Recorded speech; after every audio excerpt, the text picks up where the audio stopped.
이 새벽에 하나님 우리에게 주시는 말씀은 잠언 10장 29절의 말씀입니다. 여호와의 도가 정직한 자에게는 산성이요 행악하는 자에게는 멸망이니라. 아멘. 이는 살아계신 우리 하나님의 말씀입니다. 이 시간 길이 어떻게 달라지는가 라는 제목으로 말씀 전하겠습니다. 어느 목적지로 운전해서 이동할 때 꼭 내비게이션을 사용합니다. 단속 카메라, 또 공사 구간, 실시간 교통정보를 알 수 있기 때문에 더 의지하게 되죠. 목적지를 검색하면 추천길, 또 빠른 길, 짧은 길, 무료도로 등 다양한 방법으로 갈 수 있게 해줍니다. 아주 편리하죠. 더 오래전에는 지도를 보거나 익숙한 기억을 더듬어 가거나 도로에 있는 표지판들을 따라갔습니다. 하지만 이런 경우 공사나 도로 사정이 바뀐 것들을 예측할 수가 없죠. 빠르고 가까운 길로 가는 것보다 누구의 안내를 따라가느냐가 더 정확하게 방향을 제시해 줄 수 있죠. 오늘 말씀은 여호와의 도를 두고 정직한 자와 행악한 자에게 어떻게 달라지는가를 보여줍니다. 도는 길, 방식을 의미합니다. 길을 가는 방법, 길을 가는 정보. 하나님이 제시하는 길, 방법, 삶의 기준을 얘기하죠. 하나님이 인도하시는 길, 하나님을 따라가는 길입니다. 그 길이 정직한 자에게는 산성이 된다고 하죠. 하나님의 뜻을 따르고자 애쓰는 자에게는 든든한 요새가 되고 보호처가 됩니다. 시련이나 어려움이 없다라는 얘기가 아닙니다. 그러한 어려움 속에서도 흔들리지 않고 공격을 막아주는 방패가 된다는 거죠. 그러나 행악하는 자에게는 그 귀하고 좋은 것이 멸망이 됩니다. 여호와의 도가 그들에게는 망하는 길이 된다라기보다는 오히려 행악하는 자들에게 심판의 기준이 되는 것이죠. 하나의 복음이 누군가에게는 구원이 되기도 하고 거절할 때에는 심판이 되기도 합니다.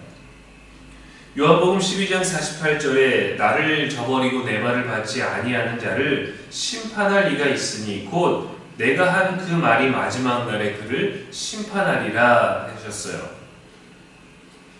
여호와의 도, 즉 하나님의 길은 모든 인생 앞에 주어져 있습니다. 문제는 그 길을 어떤 마음으로 대하느냐는 건 거죠. 그 길을 따른다고 무조건 편안하고 안전한 것은 아닙니다. 계속해서 그 길을 걷고 그 길 위에 있는 것은 쉬운 일이 아니기 때문이죠. 때로는 부담이 되기도 합니다. 때로는 버겁기도 합니다. 때로는 내려놓고 싶기도 합니다. 그러나 안전하고 영원한 길이기 때문에 믿음으로 끝까지 걸어야 합니다. 길은 하나이지만 어떤 마음으로 그 길을 걷는지에 따라서 믿음의 태도도 달라지죠. 교회 안에도 불평하는 사람과 감사하는 사람이 함께 있습니다. 신앙생활하면서 인생을 살아가면서 불평할 일이 왜 없겠어요? 당연히 있죠. 불평과 불만의 요소를 가지고 있으면서도 우리는 여호와의 도를 따라 부정적인 생각 그대로 살 수도 있고 감사를 선택해서 극복할 수도 있습니다. 우리 답답한 내면을 토로하는 것도 건강한 겁니다. 그러나 하나님께 쏟는 것과 사람에게 쏟는 것은 또 많이 다르죠. 예수님께서 십자가를 지고 가실 때 힘들다고 하셨나요? 버거우니 좀 내려놓겠다 하셨나요? 무거우니 나에게 고침을 받고 기적을 경험한 자가 와서 좀 거들어라 하셨나요? 묵묵히 자기 십자가를 지고 가셨고 우리에게도 날마다 제 십자가를 지고 나를 따르라고 하셨습니다. 결국 편한 길이 아닙니다. 그러나 정말 가치 있고 의미 있는 길이라는 것을 십자가를 지고 갈 때 예수님의 마음을 헤아리면 알 수 있게 되는 것이죠. 사람끼리 웅성웅성대지 말고 주님을 따르라고 하셨어요.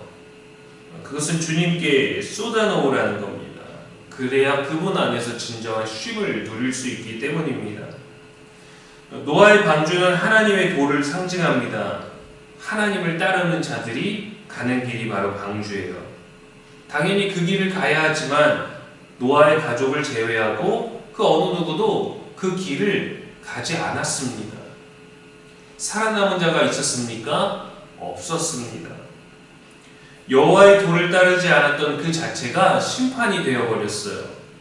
그러나 노아와 그의 가족들은 구원의 산성이 그들에게는 그렇게 달라졌죠.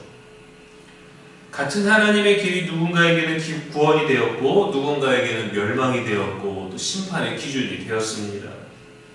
시편 1편 6절에 무릇 의인의 길은 여호와께서 인정하시나 악인의 길은 망하리로다 했습니다. 여호와를 따르는 것이 우리에게 주어진 인생을 제대로 사는 방법입니다. 여호와의 도를 따르는 것이. 하나님의 길은 모든 이에게 열려있지만 결과는 전혀 다릅니다. 하나님이 내 삶의 인도자가 되시도록 따르는 길은 우리에게 반석과 요새가 됩니다. 내가 주인이 되면 견딜 수 없는 심판의 기준이 되는 거죠. 여호와의 도를 붙들고 언제나 올바른 길을 올바른 방향으로 갈 수 있는 그 지혜가 가득한 저와 여러분의 하루 되기를 주님의 이름으로 축복합니다. 기도하겠습니다. 하나님 아버지, 주어진 오늘 하루도 여호와의 도를 따르게 하옵소서. 그 길이 좁고 협착하여 찾는 이가 많지 않아도 옳은 길을 따르는 우리가 되게 하여 주옵소서. 외롭고 느린 듯해도 바른 길을 걷는 우리의 삶이 되게 하옵소서. 어려울 때 우리의 산성이 되어주실 것을 믿는 믿음으로 주 안에 머물게 하여 주시고, 주님의 방법과 기준이 우리에게 부담이 되고 버거울지라도 끝까지 믿고 따르는 자가 되게 하여 주옵소서. 감사함으로 오늘을 살게 하시고 함께 하시는 성령에게 늘 지혜를 구하는 우리들의 하루가 되게 하여 주옵소서. 오늘도 우리의 영원한 지혜와 소망이 되신 예수님의 이름으로 기도합니다. 아멘.